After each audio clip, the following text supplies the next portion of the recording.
donner le service de Dieu, c'est faire de lui un sorcier. Il ne prendra pas soin de ses disciples s'il n'a pas pris soin de sa femme. Il pourrait les enseigner, mais il ne peut pas en prendre soin. Il échouera en ce qui concerne l'amour, l'attention. Les gens pourraient admirer sa grandeur et venir, mais ils découvriront un vrai visage et s'enfuiront.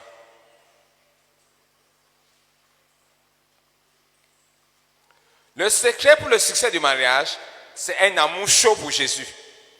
Quand quelqu'un est pleinement satisfait par son Dieu, peu importe ce que tu lui donnes ou ne lui donnes pas, elle est satisfaite. Alléluia.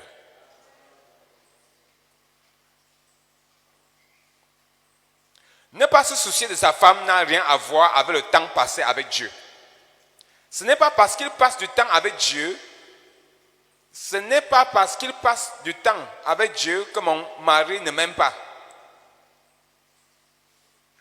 Mon échec à aimer ma femme n'a rien à voir avec le temps mis à servir ou à chercher Dieu.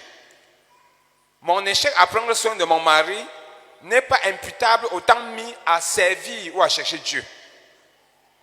Parce qu'il y en a qui se cachent et disent que non, c'est parce qu'il est très affairé à chercher Dieu ou à servir Dieu. C'est une cachette. Fais-moi signe quand le temps arrive, c'est que je n'ai pas la montre sur mes yeux. Le défi du mariage est de produire une femme satisfaite.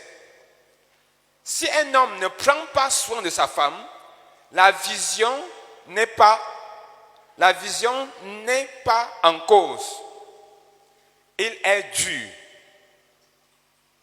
Ou bien peut-être je voulais dire la vision n'est pas la cause. Si un homme ne prend pas soin de sa femme, la vision, peut-être ce n'est pas la cause. Il est dur. Le défi du mariage, c'est de produire une femme satisfaite.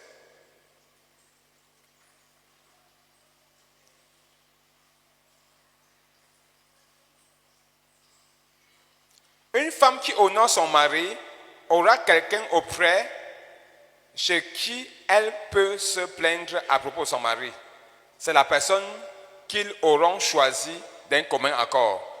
Ainsi, en dehors de cette personne, aucune autre personne ne pourra être au courant des faiblesses de son mari à partir de ses lèvres.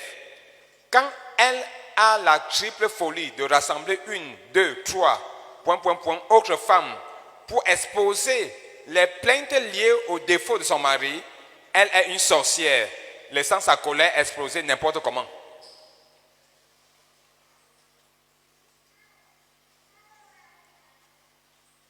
Une femme qui honore son mari l'exalte en toutes choses. Une femme qui n'honore pas son mari lui rend la tâche de bâtir une équipe très difficile. Quand tu réussis à bâtir une équipe malgré le dépit d'une femme, les gens haïront cette femme. Ils pourront la haïr et s'en aller. Mais s'ils s'attachent à l'homme, ils haïront la femme. Parce que les gens se demandent si cette femme connaît son mari. Il pourrait être en train de nous tromper. Mais quand ils découvrent la vérité et se soudent à lui, ils haïront cette femme.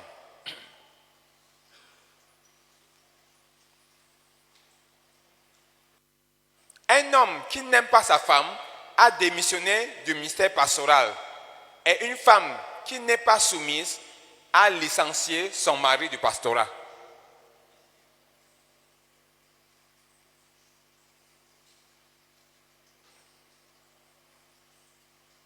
Une épouse plaintive est une proclamation de l'échec du leadership de l'homme. Le dirigeant assume lui-même la responsabilité. Quand la femme n'obéit pas, c'est une indication que le mari n'a pas réussi à l'amener à obéir par son amour, sa colère et en la courtisant. Quand la femme n'obéit pas, c'est une indication que le mari n'a pas réussi à l'amener à obéir par son amour, sa colère et en la courtisant. Le leader accepte tout blâme. Si ta femme est mondaine, c'est parce que tu as manqué de jeûner et prier pour elle, pour l'amener à renoncer au monde. Chaque échec expose jusqu'à quel point j'ai failli au devoir d'implanter Christ dans son cœur par le jeûne et la prière. Si Dieu a fait de l'homme le chef, ce n'était pas simplement pour être servi par sa femme, mais pour qu'il soit le serviteur en chef.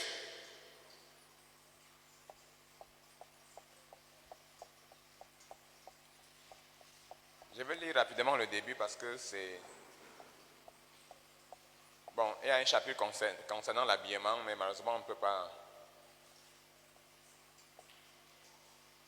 pas toucher à cause du temps.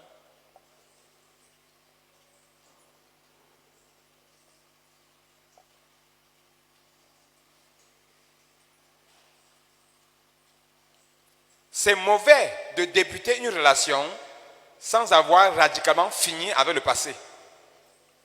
Une fille qui a donné son corps aux hommes, si elle a le courage de se marier, elle doit faire des restitutions.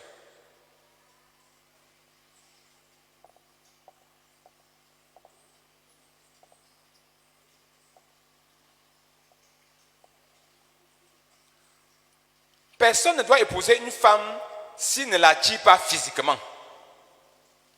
Le mariage comporte un acte sexuel. S'il en est ainsi, l'apparence physique est d'une grande importance. Personne ne déborde l'amour personne ne déborde d'amour pour les boutons.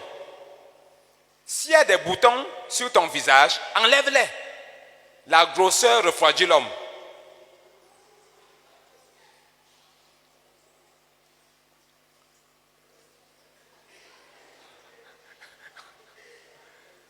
Si tu ne touches pas ta femme au niveau spirituel, tu ne peux pas réellement la toucher au niveau physique. Sinon, tu devras pratiquer un certain genre de gymnastique animale. Jésus est la réponse. Jésus est la seule réponse pour les affaires maritales. Jésus est la seule réponse aux problèmes maritaux, aux problèmes sexuels.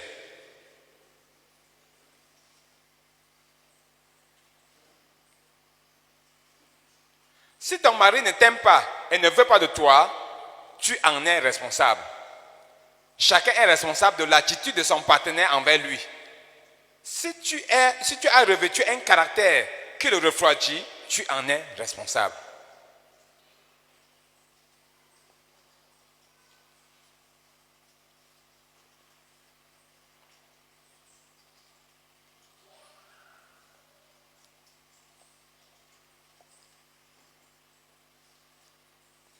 Un homme et sa femme peuvent savoir s'ils aiment l'argent. S'ils ont des conflits au sujet de l'argent, au sujet de ce qui en est fait, à qui il est donné, s'il n'y a pas d'harmonie dans les finances, même s'ils donnent au Seigneur de manière sacrificielle, ils aiment l'argent. S'ils ont le moindre désagrément à propos de l'argent, tous les 6 mois, l'amour de l'argent est là.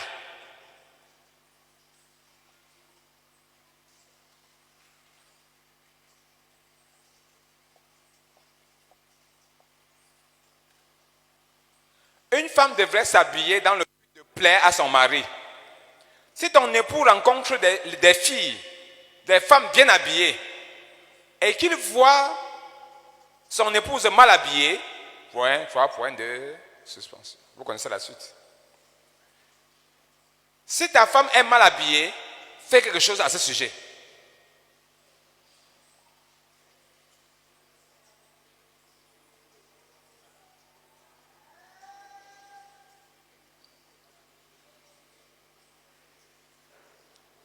La femme d'un diacre est censée être une diaconesse. Et l'on s'attend à ce que la femme d'un ancien soit faite d'une étoffe d'ancien. Avez-vous réalisé que vous avez été appelé à être une couvrière pour votre époux avec le même niveau de mystère, de direction, de responsabilité sur le troupeau? C'est ainsi que Dieu l'a voulu. Une aide convenable, c'est ainsi que Dieu l'a voulu. Une aide convenable, 2 points. C'est pourquoi l'os a été pris de la côte et non pas du pied, afin que le mari puisse marcher sur sa femme, ou que la tête ou de la tête, afin que celui-ci puisse marcher sur le mari pour avoir une suspension, mais de la côte un partenaire convenable. Donc l'os n'a pas été pris sur le pied, donc l'homme ne doit pas marcher sur sa femme, parce que l'os là n'a été pris au niveau du pied. L'os n'a pas été pris au niveau de la tête.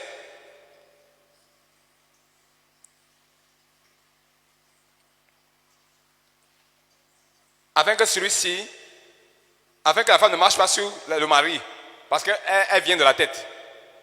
Mais l'os a été pris sur le côté, afin qu'elle soit un partenaire convenable. La femme devrait savoir en quoi consiste cette fonction d'ancien, ou connaître la personne qu'elle a épousée.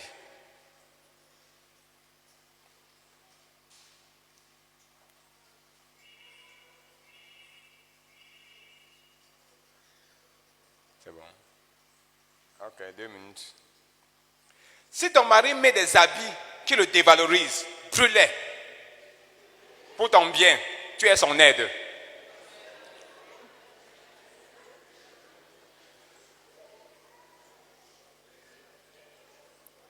Un homme qui ne fait pas de cadeaux à sa femme est malade, très malade. Il est radin et égoïste. Il la déteste. De tels hommes devraient se repentir.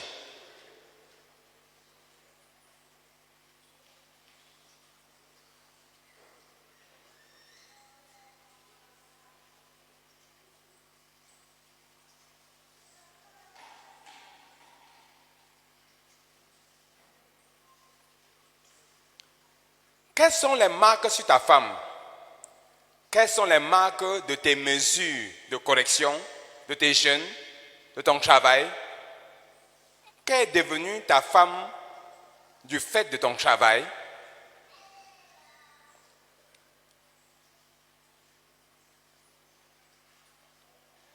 Le tribunal de divorce est l'atelier du diable. Un acte de divorce, c'est un document diabolique. Dieu n'y est pas concerné. Des démons en toge se tiennent là-bas prononçant des divorces. Ne permet pas, même pas que ta voiture de passer par là. Le divorce suggère la possibilité que Christ divorce l'Église. C'est le plus grand coup de poignard dans le cœur de Dieu.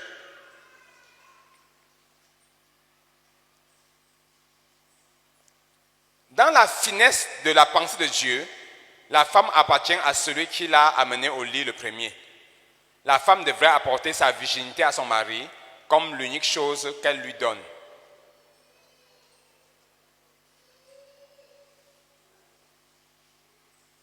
L'égoïsme qui veut qu'une fille ne se demande pas qu'est-ce que j'apporte à cet homme est quelque chose de triste. Les gens devraient se demander, est-ce juste pour moi d'épouser cette fille? Qu'est-ce que je lui apporte? Qu'est-ce que j'apporte à cet homme? C'est Christ que les gens se disent. Ne disent pas à l'autre personne, parle-moi de ton passé, et s'enfuient loin de cette personne.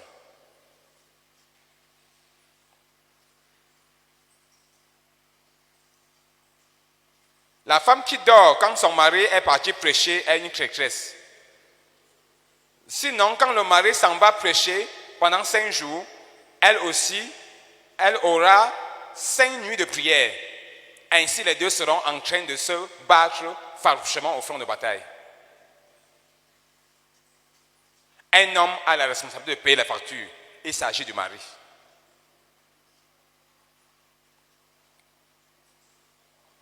Sœur, si un garçon vient vers toi en tant qu'époux, cherche à savoir s'il est généreux envers sa mère, s'il est généreux envers ses sœurs. Sinon, tu rejoindras bientôt la liste de ses sœurs. Ne te laisse pas séduire par ces nombreux présents qu'il t'offre qui t'offre, il cessera.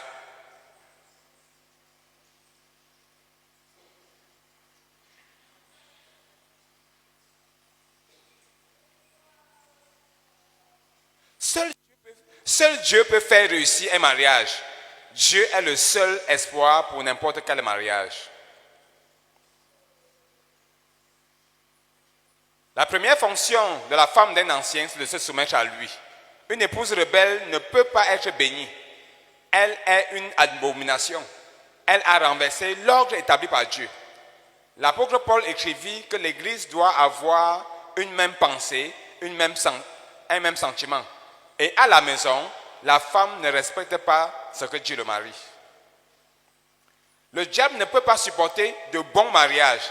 L'Église est une institution de l'après-chute. Le mariage est la première institution que Dieu a créée. Le diable ne peut pas supporter un mariage harmonieux. Il voit les choses que l'homme n'aime pas en sa femme et met ces choses-là en abondance en cette femme. Par exemple, le diable rendra une femme grosse lorsque le mari veut une femme mince, et alors il rendra une femme mince si le mari veut une femme corpulente.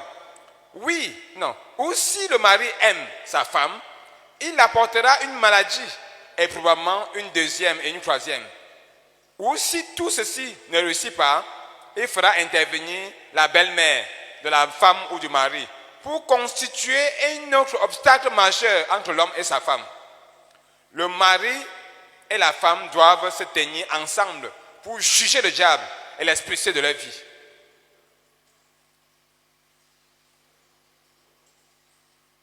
Gloire à Dieu. Je crois qu'il y a beaucoup de bonnes choses, on va s'arrêter là. Gloire à Dieu. Il ne nous reste que 9 minutes. Nous sommes en train de forcer pour pouvoir respecter le temps. Nous allons prendre juste 3 questions et nous allons arrêter notre séminaire d'aujourd'hui. Juste 3 questions. Si tu peux carrément lever la main, gloire à Dieu, poser ta question, ce serait mieux. Micro derrière, s'il vous plaît. Nous prenons juste 3 questions. Juste 3 questions pour essayer de finir à l'heure. Gloire à Dieu. Bonjour. Ma question c'est dans l'aspect financier au fait. Quand est-ce qu'un homme peut dire qu'il est financièrement prêt pour le mariage?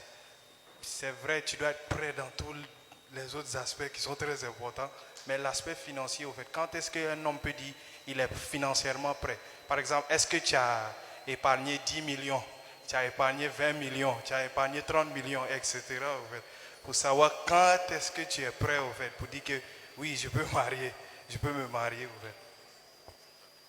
Je pense qu'on a déjà répondu à cette question. On a dit que chacun, selon ton CV, selon ta pointure que tu as choisie, c'est toi qui définis quand tu es prêt. Il y a les filles qui sont dans la classe de 10 000, d'autres sont dans la classe de 100 000, d'autres sont dans la classe de 1 million. Ça dépend de ta pointure. Quand tu vas au marché, la pointure de ce que tu achètes comme chaussure, c'est toi qui définis ce que tu veux prendre. D'accord? C'est un peu ce qu'on a dit. Le truc c'est que c'est par exemple dans la généralement, est-ce que par exemple un homme peut dire ok, il a gardé un tel montant, il est vraiment prêt pour se marier? Moi c'est dans ce sens-là, c'est pas dans la... Non, c'est que c'est toi qui définis. Si tu prends une fille où tu as besoin qui a besoin de 10 millions pour se marier, quand tu prends une fille, n'est-ce pas, vous définissez ensemble les critères, les manières de vous marier. Est-ce que c'est le pasteur qui définit? C'est vous.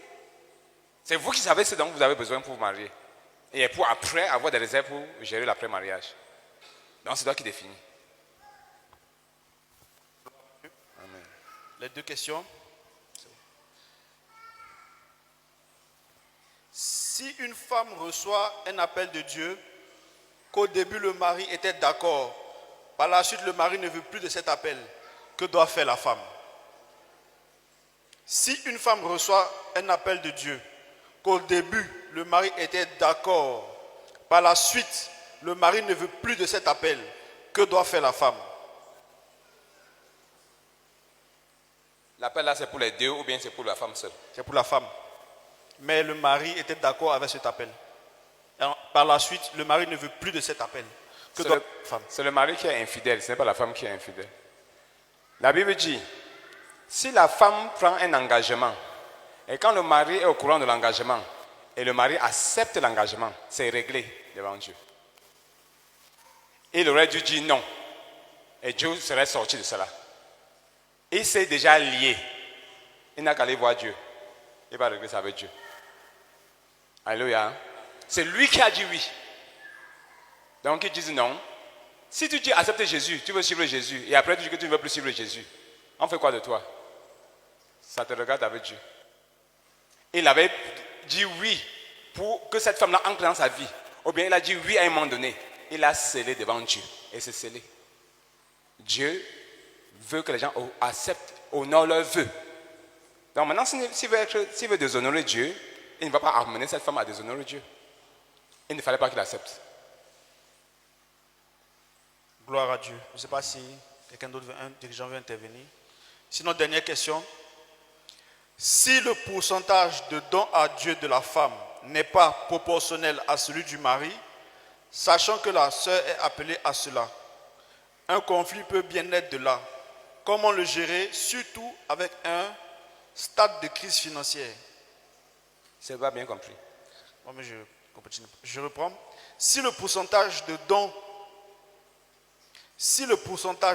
à Dieu de la femme n'est pas proportionnel à celui du mari, sachant que la femme est appelée à cela, un conflit peut bien naître de cela. Comment le gérer, surtout avec un stade de crise financière? De toute façon, les dons à Dieu doivent être les dons du couple. Et ils doivent s'entendre dès le départ, dans leur budget. Ils doivent s'attendre. C'est même pour ça que pendant les fiançailles, il y a des choses, si tu as un appel à donner de manière spécifique, c'est des choses qui doivent être réglées même avant le mariage. Ça doit être traité, parce qu'il y a des choses, c'est pourquoi les fiançailles, c'est pour que vous réglez les choses qui doivent réussir votre mariage. Et quand c'est scellé, c'est scellé. Alléluia. Hein? Quand c'est réglé, c'est réglé.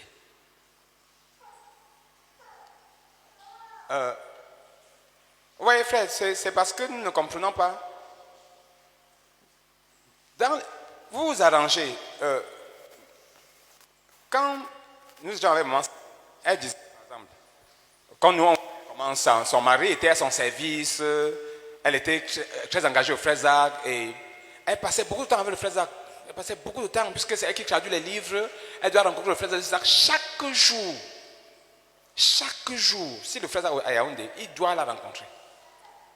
Et il peut rester sur le banc devant le bureau du frère Zach jusqu'à 2h du matin, même 3h du matin, avant de pouvoir le rencontrer.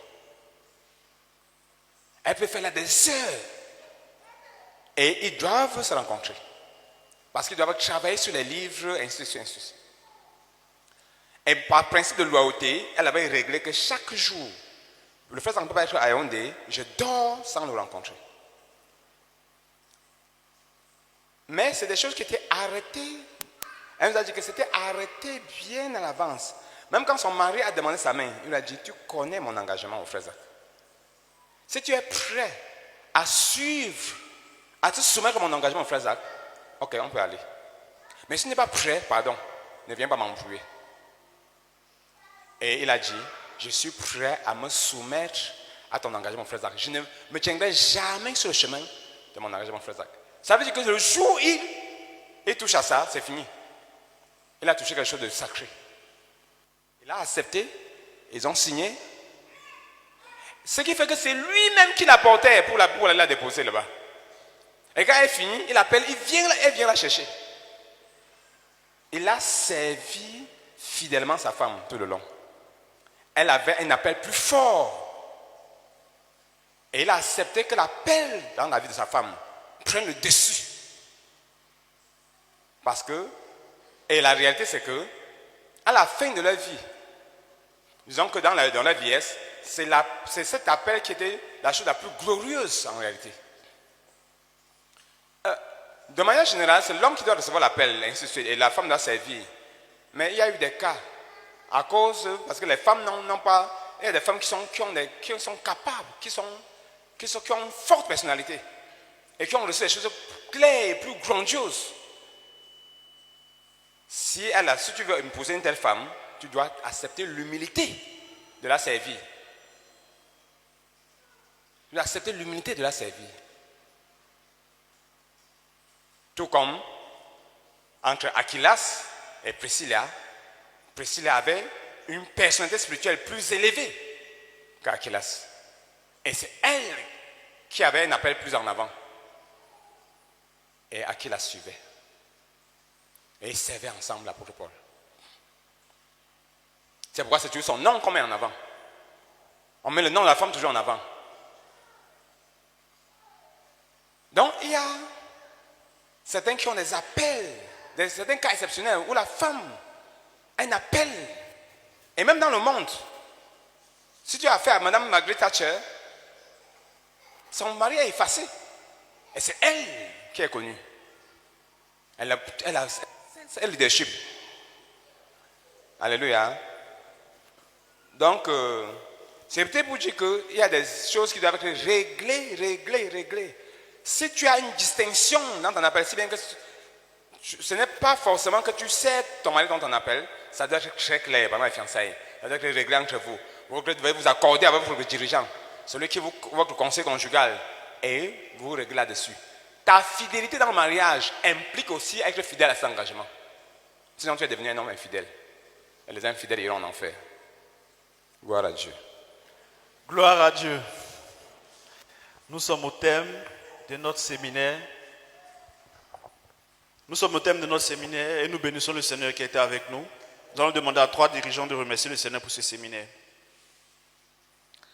3 dirigeants vont remercier le Seigneur, vont le bénir pour ce séminaire, pour tout ce que le Seigneur nous a accordé, apporté, enseigné, révolutionné. Amen. Père éternel, nous te disons merci.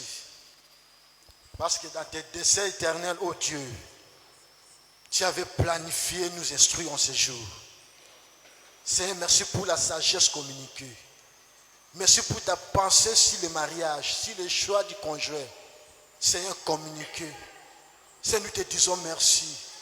Seigneur, nous te disons merci pour ce dont tu as utilisé, Seigneur, pour nous parler en ce jour. Que la gloire et la louange te reviennent, Père éternel. Au nom de Jésus-Christ. Amen. Amen. Seigneur, merci beaucoup, Seigneur, pour ce séminaire que tu as mené à l'existence. Dans ce lieu, dans cette salle, Seigneur. Merci pour la participation de chacun d'entre nous. Seigneur, merci pour les différentes interventions, Seigneur. Merci pour les thématiques qui ont été abordées. Seigneur, merci beaucoup, Seigneur, pour la lumière que tu as apportée, Seigneur. Merci pour même, Seigneur, l'opportunité de poser des questions, Seigneur, et d'être répondu en long et large. Seigneur, merci beaucoup, Seigneur, pour tous les éclaircissements de la lumière que tu as apportés à nos différents cœurs. Père, nous disons merci, nous te rendons grâce. Seigneur, merci, Seigneur, merci. Nous prions en te disant encore merci. Seigneur Dieu, pour l'impact de ce séminaire, Seigneur, dans nos vies, dans la vie de chaque participant, dans la vie de l'Église. Et nous prions que tu protèges l'impact de cela, Seigneur. Et que la lumière accordée, Seigneur, soit protégée sous le sang de Jésus-Christ. Et nous prions, Père éternel, pour un carrefour, Seigneur, spécifique. Seigneur, que ta lumière jaillit dans nos cœurs, Seigneur, pour pouvoir aux bonnes solutions adéquates. Nous te supplions, Seigneur, au nom de Jésus-Christ. Amen. Amen. Seigneur, nous te bénissons. Merci pour toi qui nous donnes d'être enseignés sur ces choses, pour que nous ne puissions pas être des ultra-crépidarianistes au moment venu. Éternel, je prie, te bénissons notre Dieu pour la pertinence, ô Seigneur, et la qualité des interventions, que ce soit par le pasteur, que ce soit par Papa Daniel, que ce soit Maman Angéline ou les autres frères dirigeants, ô Seigneur, qui ont intervenu, Seigneur. Merci pour ce que tu nous as donné de comprendre, Seigneur, d'apprendre, Seigneur, de saisir. Merci pour les sujets de prière élevés, Seigneur Dieu. Merci pour les lendemains glorieux au milieu de nous, notre Dieu. Nous te bénissons pour toi qui nous donnes d'être enseignés, oh Seigneur, à ce sujet afin que nous puissions aussi être avisés, prévoyants, Seigneur, et régler les choses devant toi, Seigneur Dieu de gloire. Béni sois-tu, Seigneur, pour ce séminaire. Que toute la gloire te revienne au nom de Jésus-Christ. Amen. Amen. Nous demandons à Maman Jeanne de nous recommander au Seigneur et de clôturer. Est-ce qu'il y a une annonce, un message que nous devons passer absolument avant de nous séparer? Nous clôturons. Gloire à Dieu. Il y a la nourriture qui est là. Donc tu es gâté, nous sommes gâtés. Amen. Donc on finit le séminaire. Après s'être rempli l'esprit, on va se remplir le ventre. Alléluia. Père, nous te bénissons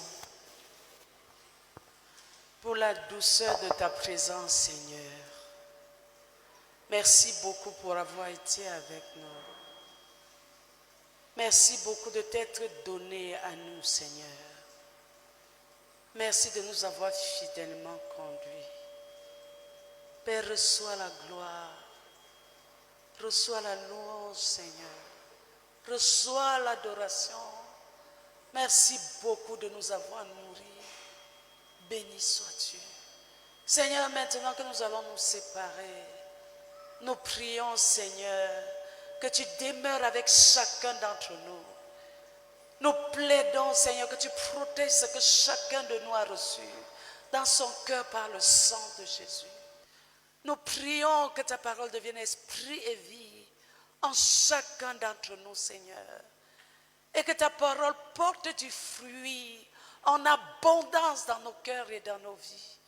Nous te supplions, Seigneur, transporte chacun sur tes ailes d'aigle jusque chez soi sain et sauf. Seigneur, protège-nous, Seigneur, oh Dieu, de toute agression, de toute violence. Nous prions, Seigneur, que tu ramènes chacun en toute sécurité. Et ramène-nous dans les prochaines rencontres. Les cœurs, Seigneur, oh Dieu, désireux de te rencontrer davantage. Ramène-nous au siège demain, Seigneur, oh Dieu, pour prier même davantage pour ces choses. Nous te supplions, oh Dieu, et reçois la gloire, la louange, l'adoration. Bénis le repas que tu as pourvu, Seigneur. Père, pour soutenir nos corps. Bénis nos bien-aimés, Seigneur, qui l'ont apprêté. Bénis la source et que toute la gloire, notre Dieu, te revienne. Au nom du Seigneur Jésus-Christ. Amen.